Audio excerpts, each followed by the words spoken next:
The Karakorum River roared through the mountain gorge like a living thing, black water churning over rocks with enough force to snap bones. Malik Volkov stood on the stone bridge, his breath misting in the frigid air, watching his men drag the American woman to the edge. She wasn't fighting anymore.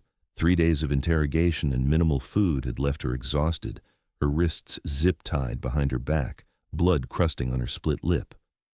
"Any last words?" Volkov asked in accented English, his AK-47 slung casually across his chest. The woman, they knew her only as Savannah, a aid worker who'd been in the wrong place at the wrong time, looked up at him with those defiant green eyes that had annoyed him from the moment they'd captured her. "You're making a mistake," she said quietly. Volkov laughed. "The only mistake was yours coming to my mountains." He nodded to his men. 2 of them grabbed her arms while a third cut the zip ties. No point leaving evidence on the body when the river would carry it hundreds of miles downstream. They lifted her over the railing. For a moment, she hung suspended above the churning black water 30 feet below, the spray misting her face. Then they let go. She dropped without screaming, hit the water with a splash that was immediately swallowed by the river's roar and disappeared beneath the surface. Volkov checked his watch. 30 seconds, 1 minute. The river's current was brutal here, the water temperature barely above freezing. Even a strong swimmer would last maybe 2 minutes before hypothermia and oxygen deprivation took them. "She's done," one of his men said in Russian. "Good. Load up. We have the shipment to move." They walked back to their vehicles, 3 SUVs with tinted windows, all carrying automatic weapons and the kind of men who knew how to use them. Volkov had been running arms through these mountains for 8 years. Bodies in the river were just cost of business. What he didn't know, what none of them knew, was that the woman they'd just thrown to her death was Chief Petty Officer Savannah Price, U.S. Navy combat diver with 9 years of experience in underwater operations, trained to hold her breath for over 9 minutes in controlled conditions, and currently very much alive beneath the black surface of the Karakorum River, counting seconds in her head while her body executed survival protocols drilled into her through thousands of hours of training. Drop a comment and subscribe, because what happened when Savannah surfaced would teach Volkov and his heavily armed crew that the most dangerous enemy is the one you think you've already killed. Chief Petty Officer Savannah Price was 32 years old, U.S. Navy combat diver with 9 years of service, trained in underwater demolition, ship hull inspection, mine clearance, and long-duration breath-hold diving. 5'8" athletic build from years of swimming and dive training, dark brown hair currently plastered to her head from river water, green eyes that had tracked every detail of Volkov's operation during her 3 days of captivity, a scar on her left shoulder from a training accident during BUD-S, Basic Underwater DEMOLITION/SEAL training that had almost ended her career before it started. She'd been on a classified reconnaissance mission in the Caucasus Mountains, posing as an aid worker to gather intelligence on arms trafficking networks operating in the region. The cover had worked for 2 weeks until someone had tipped off Volkov's organization. They'd grabbed her from her hotel room before she could signal for extraction, had questioned her for 3 days, and had finally decided she was just an unlucky aid worker who'd seen too much. They'd been half right. Now, as the freezing water of the Karakorum River closed over her head, Savannah's training took over automatically.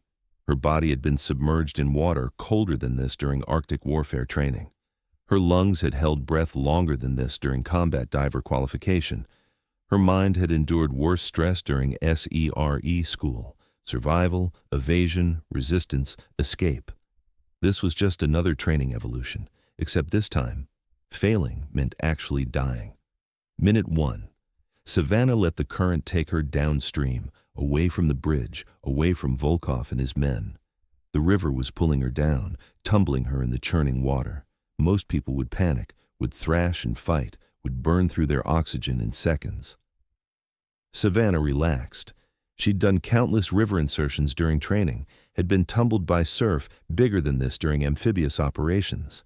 She let the current position her, waited for the chaos to settle into pattern. Her hands were free. They'd cut the zip ties before throwing her, which gave her mobility. She couldn't surface yet. They'd be watching, waiting to confirm she was dead. She needed to get downstream, out of sight, then surface when they'd stopped looking. Minute 2. The cold was the real enemy. The Karakorum was fed by glacial melt, probably 45 degrees Fahrenheit, cold enough to kill through hypothermia even without drowning. But Savannah had trained in water this cold. Her body knew how to respond. Shallow breathing before submersion to store oxygen, controlled heart rate to conserve it, muscle relaxation to minimize consumption. She found the current's pattern, fast on the surface, slightly slower deeper. She let herself sink to about 10 feet, where the water was calmer, and started swimming downstream with the current, adding her strength to the rivers, covering distance fast. Minute 3. Her lungs were starting to burn. Normal people would be desperate for air by now, making fatal mistakes, surfacing too soon. Savannah's training had conditioned her to recognize the stages of hypoxia, the oxygen deprivation that killed divers. Stage 1 was discomfort. This was just discomfort. She had 6 more minutes of trained capacity. She kept swimming, kept moving downstream. The river was carrying her away from the bridge, around a bend. She needed more distance before surfacing. Minute 4. The burn in her lungs was intensifying. Her body was screaming for oxygen, CO2 building up in her bloodstream, triggering panic responses. Savannah pushed through it. She'd done this in warm pools, in cold pools, in the ocean, in training tanks. 9 minutes and 43 seconds was her personal best in a controlled environment. This wasn't controlled, but she'd prepared for that too. She found a large rock outcrop jutting into the current and wedged herself behind it, using it to anchor against the river's pull. The position gave her a moment of stability, let her conserve energy while oxygen continued depleting. Minute 5. Back on the bridge, Volkov was getting in his SUV. "She's fish food by now," he said to his lieutenant Dmitri, who sat in the passenger seat with an AK-47 across his lap. "Even if she survived the fall, that water is 5 minutes to death. We're clear." 3 vehicles pulled away from the bridge, heading up into the mountains toward the warehouse compound, where they stored weapons before smuggling them across the border. 8 men total, all armed with automatic weapons, all experienced soldiers who'd fought in various conflicts. They considered themselves professionals. They had no idea what was swimming in the river below them. Minute 6. Savannah's vision was starting to tunnel. The edges of her consciousness were getting fuzzy. This was stage 2 hypoxia, impaired judgment, motor control degradation. She needed to surface soon, but not yet. Not yet. She released from the rock and let the current take her further downstream. The river was sweeping her around another bend. She couldn't see the bridge anymore, couldn't see the road. Good enough. Minute 7. Her body was entering survival mode, prioritizing oxygen to brain and vital organs, shutting down peripheral systems. Her fingers were going numb, partly cold, partly hypoxia. She needed air. Now. Savannah kicked toward the surface, letting the current push her, adding her own strength. The black water above her was getting lighter. 20 feet, 15, 10. Minute 8. She broke the surface, gasping, sucking in air in deep, controlled breaths despite her body's scream to hyperventilate. Hyperventilating would make her dizzy, might make her pass out. Controlled breathing. 4 seconds in, hold 2, 6 seconds out. Reset the system. The river current was still pulling her downstream. She let it, using the flow to carry her to the bank. The shore here was rocky, with scrub brush providing some cover. She grabbed an overhanging root and pulled herself out of the water, her body so cold she could barely feel her legs. But she was alive, and Volkov thought she was dead. That gave her an advantage. Savannah crawled into the scrub brush and assessed her situation. She'd been underwater for 8 minutes and 20 seconds, not a record, but impressive given the cold and current. Now she was out, but hypothermia was a real threat. She was soaked. The air temperature was maybe 50 degrees, and the wind cut through her wet clothes like knives. She needed to get warm, get dry, and figure out her next move. Her captors had taken everything, her phone, her emergency beacon, her concealed weapons, even her jacket. She had wet clothes, boots, and her training. That would have to be enough. She knew where Volkov was going. During her 3 days of captivity, she'd overheard enough conversations to piece together his operation. He was moving a weapons shipment tonight, Russian military hardware being smuggled across the border to separatist groups. The warehouse was 15 miles up the mountain road, an old Soviet-era facility that the local authorities either didn't know about or were paid to ignore. Savannah had been gathering intelligence on that exact shipment when she'd been captured. Now she had a chance to complete her mission and get revenge on the men who'd tried to kill her. But first, survive. She stripped off her outer shirt, wrung it out as best she could, and put it back on. Not dry, but less soaked. She did jumping jacks, getting her blood flowing, generating heat through movement. Her Navy training had included cold weather survival. She knew hypothermia killed through combination of cold and inactivity. Keep moving, generate heat, survive until you can get warm. After 10 minutes of exercise, she was shivering but functional. Cold was background noise now. She could work through it. She started moving up the mountain, following the road from a parallel position in the forest. 15 miles. She'd done longer movements during Hell Week. This was just another evolution.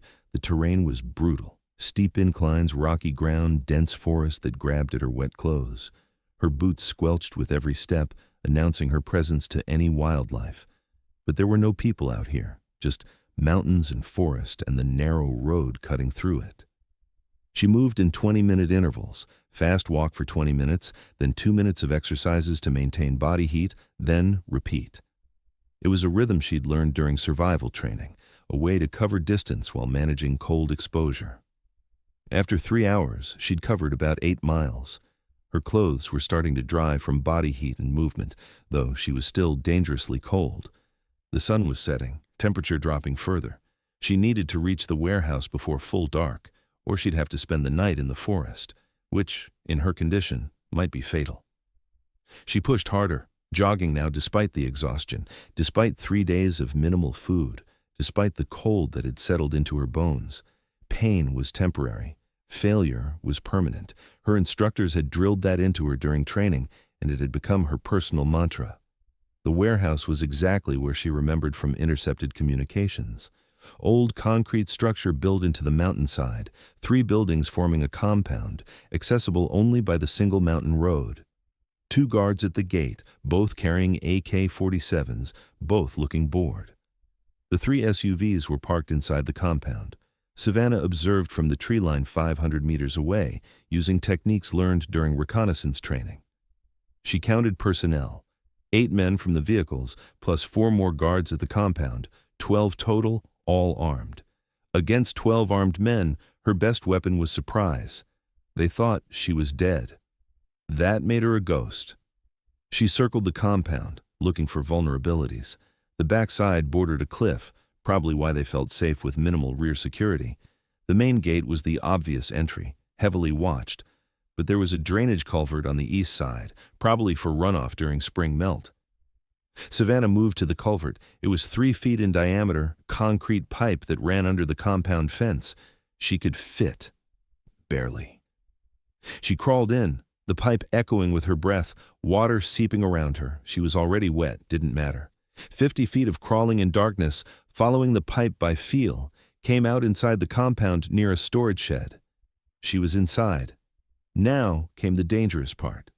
The storage shed held maintenance equipment, tools, fuel cans, spare parts, and, helpfully, a crowbar.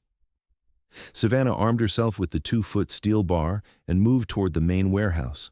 Through a grimy window, she could see the weapons shipment, crates stamped with Cyrillic writing, Russian military markings, enough automatic weapons and ammunition to supply a small war, which was exactly what they were intended for.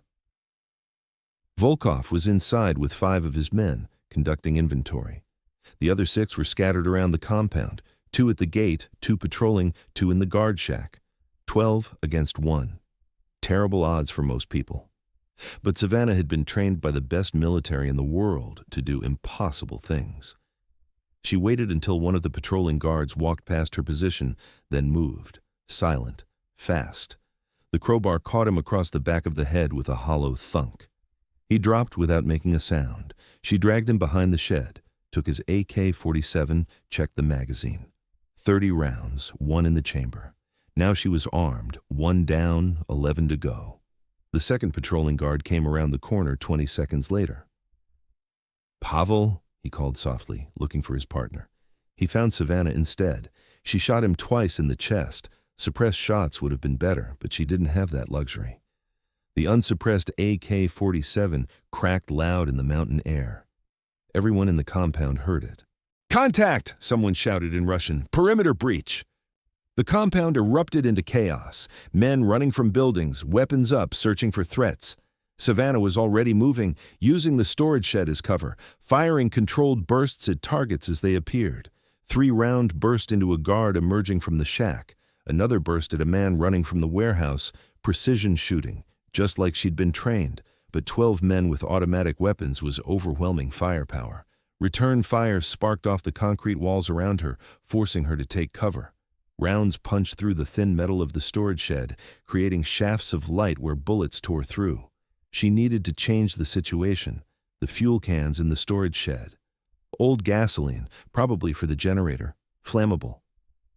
Savannah grabbed 3 fuel cans, moved to a position with clear sight to the main warehouse, and opened fire on the cans she'd positioned. The first burst sparked fire. The second ignited the fuel. The third can exploded, spraying burning gasoline across the shed and the nearby fence. Fire, chaos, smoke. The explosion was bigger than she'd anticipated. The old gasoline must have been mixed with something more volatile. Flames shot 20 feet into the air, black smoke billowing across the compound. The storage shed became an inferno. In the confusion, she moved. Around the burning shed toward the guard shack, shooting at targets through the smoke. Another guard down. Another. The AK-47 ran dry. She dropped it, picked up a fallen guard's weapon, kept moving. Inside the warehouse, Volkov was screaming orders. "It's an attack! Get to defensive positions. Where's the perimeter team?" "Dead!" someone shouted back. "Someone's killing us!" How many attackers? Unknown. Multiple contacts. They came from everywhere. Volkov didn't understand yet. Didn't understand that it wasn't multiple attackers. It was one woman who was supposed to be dead at the bottom of a river. Dmitri, Volkov's lieutenant, was more tactical. "It's a single shooter," he said, reading the pattern of fire. "Someone trained. Military. Moving fast, using our confusion against us." "One person can't do this," Volkov insisted. "One person is doing it right now," Dmitri replied, his AK-47 tracking for targets through the smoke. "And whoever it is, they're good." Savannah threw a flashbang grenade she'd taken from a guard, the disorienting explosion giving her 3 seconds of confusion to move across open ground to the warehouse. She came through the side door low, weapon up, acquiring targets. 2 men by the crates, 3 round burst each. Down, 1 man by the loading bay. Burst, down, Volkov and 3 others behind a forklift, firing back. Rounds snapped past her head. Close enough she felt the displacement. She dove behind steel drums, came up shooting. One of Volkov's men went down, another took cover behind crates. "Who are you?" Volkov shouted in English, his voice tight with stress. "Who sent you?" Savannah didn't answer. She reloaded, smooth magazine change, like she'd done 10,000 times in training, and moved to a flanking position. She was thinking 3 moves ahead now, positioning for the next engagement, reading the tactical situation like a chess game. The man beside Volkov leaned out to shoot. She was ready. 3 rounds, center mass. He dropped. Dmitri was smarter. He didn't expose himself, instead firing blind around cover, forcing Savannah to stay down. "Volkov, we need to retreat," he called. "Whoever this is, they're eliminating us systematically." "We don't retreat from one person," Volkov shouted back, but his voice betrayed his fear. Just 3 of them left now, Volkov, Dmitri, and 1 more guard, and 1 final guard somewhere in the compound. "I know that shooting pattern," Volkov said slowly, something dawning in his voice. "Military training. American military training, that fire discipline, those movement patterns." His voice changed, understanding hitting him. "The aid worker. But you're at the bottom of the Karakorum River. I watched you drown. I timed it." I held my breath, Savannah said simply, stepping into a position where she had a clear shot at Dmitri. 8 minutes and 20 seconds. Want to know how? She fired. Dmitri went down, surprise on his face. Volkov fired blindly around the forklift, burning through his magazine in panic, the controlled soldier gone, replaced by a man who realized he'd made a fatal error in judgment. When the click of an empty weapon echoed through the warehouse, Savannah stepped into view, her AK-47 pointed at his chest. "Drop it," she commanded. He dropped the empty rifle, raised his hands. The last guard burst through the warehouse door, weapon raised. Savannah heard him, spun, fired. He went down, just her and Volkov now. "You're American military," he said, hands still raised. "Special operations. This whole time you were an operator. What are you, SEAL, Delta? Navy combat diver, and you made a mistake thinking you could kill me by throwing me in water. What now? You kill me? I'm unarmed. No. You're going to tell me everything about your smuggling network, every contact, every route, every shipment, and then you're going to testify in an international court. I'll never? You will. Because the alternative is, I leave you here with evidence that you cooperated and let your bosses think you betrayed them. How long do you think you'd survive that?" Volkov's face went pale. He understood. She wasn't just physically dangerous. She understood psychological warfare. "Okay," he said slowly. "Okay, I'll talk. Just..." The warehouse door burst open again. A guard she hadn't counted, the driver, still in one of the SUVs, must have been sleeping. He had an AK-47 up, acquiring her as a target. Savannah and Volkov both moved. She fired at the guard. Volkov grabbed the pistol from Dmitri's body and brought it up toward her. She fired first, center mass. Volkov stumbled backward into the crates of weapons he'd been so proud of and slid to the floor, the pistol clattering from his hand. Or that, Savannah said quietly, turning to confirm the last guard was down. She secured the compound, confirmed all threats were eliminated, and found a satellite phone in the guard shack. She dialed the emergency number for her unit, her hands shaking slightly now that the adrenaline was wearing off. "This is Chief Petty Officer Savannah Price, serial number..." She rattled off her identification. "I need immediate extraction from grid coordinates." She read the GPS position from the phone. "Target compound secured. Primary objective achieved. 12 hostile KIA. Package ready for intelligence recovery." "Chief Price," the voice on the other end said, shock evident even through the encrypted connection. "You were marked as MIA, presumed KIA 3 days ago.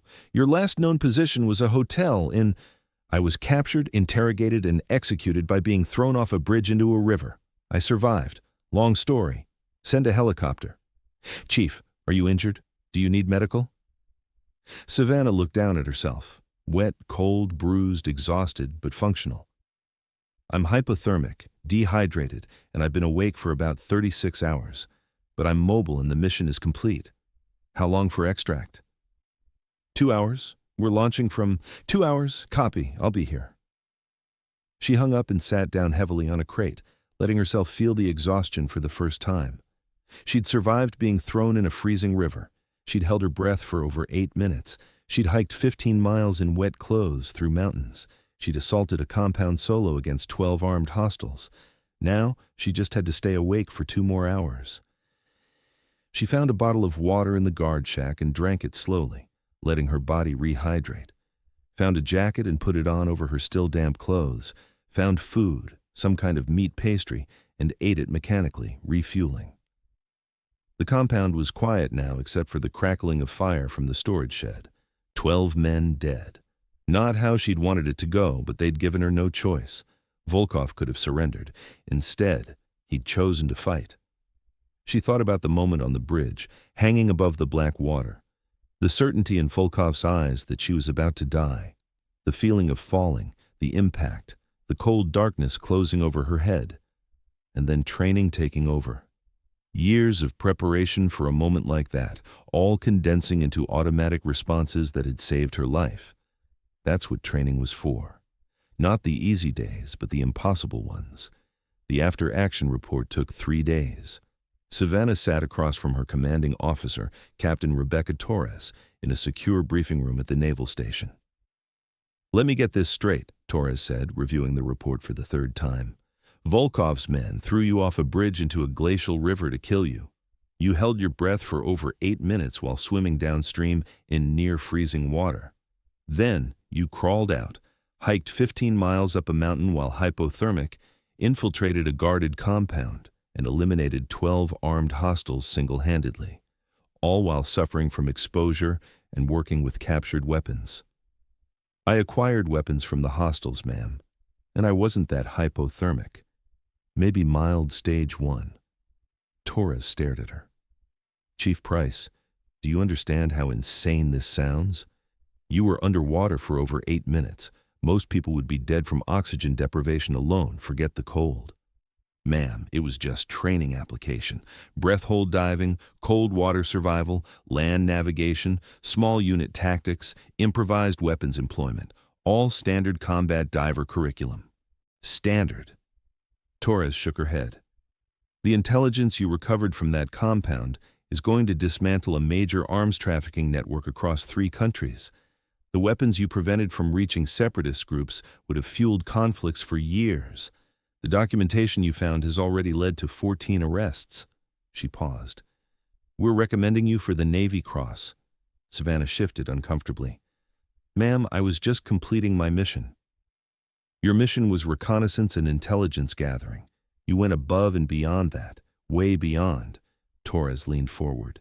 "Chief, I need you to understand something. What you did isn't normal. Most operators, even highly trained ones, wouldn't have survived being thrown off that bridge. The fact that you not only survived but completed the mission and eliminated an entire hostile force, that's exceptional. With respect, ma'am, any combat diver could have done what I did. The training works." "Maybe," Torres conceded, "but you're the one who did it. And now I want you to help us figure out how to make sure more people can do what you did. I'm assigning you to Training Command. You're going to help develop the combat diver curriculum, incorporate lessons from this operation, and train the next generation." Savannah nodded slowly. Teaching. Passing on what she'd learned. Making sure the next combat diver who got thrown off a bridge had the same automatic responses that had saved her life. "Yes, ma'am. I can do that." 3 months later, Savannah stood in front of 40 combat diver students at the Naval Special Warfare Center in Coronado, California. They were young, eager, exhausted from training, wondering if they had what it took. "3 months ago," she began, "I was thrown off a bridge into a freezing river by arms traffickers who thought they were killing an aid worker. They didn't know I was Navy. They didn't know I was trained to hold my breath for 9 minutes. They didn't know that water is where I'm most dangerous." She clicked to the next slide, showing the Karakorum River. "Every skill you're learning here, breath hold diving, cold water operations, underwater navigation, physical conditioning, might seem like abstract training evolutions. They're not. They're survival skills that work in the real world." She described the 8 minutes underwater, the hypothermia, the 15-mile movement, the compound assault. The students listened with rapt attention. "The point isn't that I'm special," she concluded. "The point is that the training works. When those men threw me in that river, they thought they were solving a problem. What they actually did was put a trained combat diver in her natural environment and give her motivation. The river didn't kill me because you, your instructors, had prepared me for exactly that situation." One student raised his hand. "Chief Price, what went through your mind when you hit the water?" Savannah thought back to that moment, the fall, the impact, the cold darkness closing over her head. "Honestly," I thought, "this is just like the training pool, except it's colder, and someone's trying to kill me." Then I started counting seconds and controlling my breathing, just like you're learning to do. Training took over. That's what training does. It gives you automatic responses when your conscious mind might panic. Another student? "Were you scared?" "Terrified," she admitted. "Fear is information. It tells you the stakes are high and you need to be at your best. I was scared when I hit the water. I I was scared hiking up that mountain in wet clothes. I was scared going into that compound outnumbered 12-1. But fear doesn't mean you stop. It means you acknowledge the danger and execute anyway, because your training has prepared you for exactly this situation. After the briefing, several students approached her. "Chief Price," one said, "I've been struggling with the breath hold evolutions. My personal best is 4 minutes and I can't seem to break through. After hearing your story, I'm going to push harder." "Don't just push harder," Savannah advised. "Push smarter. Study the physiology.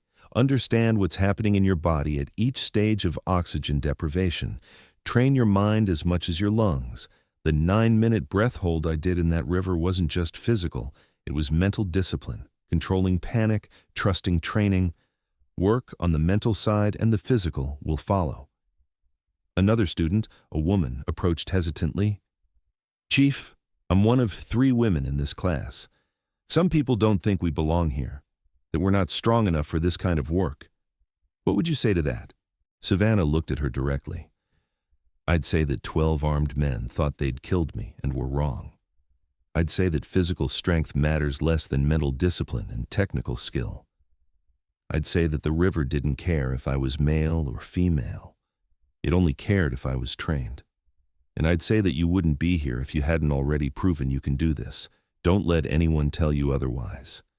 Years later, after Savannah had moved from combat diver operations to training command to eventually becoming the senior instructor for the entire program, she'd trained hundreds of divers, preparing them for operations around the world. She'd developed new breath hold protocols based on her experience in the Karakorum River. She'd create cold water survival training that pushed students harder than ever before. She'd build combat scenarios that prepared divers for the moment when everything went wrong. But she'd always remember the Karakorum River, the moment when Volkov's men threw her off that bridge, so confident she was dead. The 8 minutes and 20 seconds underwater, fighting cold and hypoxia with nothing but training and will. The look on Volkov's face when he realized the dead woman was very much alive and standing in his warehouse with a weapon. The lesson wasn't about revenge or violence. The lesson was about preparation, about training so thoroughly that when the impossible situation comes, you have automatic responses. About understanding your environment so well that what kills others becomes your advantage. Volkov had tried to kill her by throwing her in water. He'd failed because water was where she was strongest. He'd underestimated her because she looked like an easy target, an aid worker, a woman, someone who couldn't possibly be a threat. He'd died because he didn't understand that the quiet aid worker was actually a warrior who'd spent 9 years preparing for exactly the situation he'd put her in. That was the real lesson she taught her students. Never assume, never underestimate, and never ever try to kill a Navy combat diver by throwing them in water. That's like trying to kill a fish by putting it in the ocean. The river had been Volkov's weapon. It had become Savannah's salvation because she'd trained for it, because she was ready. Because when the moment came, all those hours in training pools and cold water and underwater navigation courses had condensed into 8 minutes and 20 seconds of perfect execution. That's what training was for. The moment when everything went wrong and training was all you had left. And it had been enough. Thanks for watching. Don't forget to subscribe for more amazing stories every day.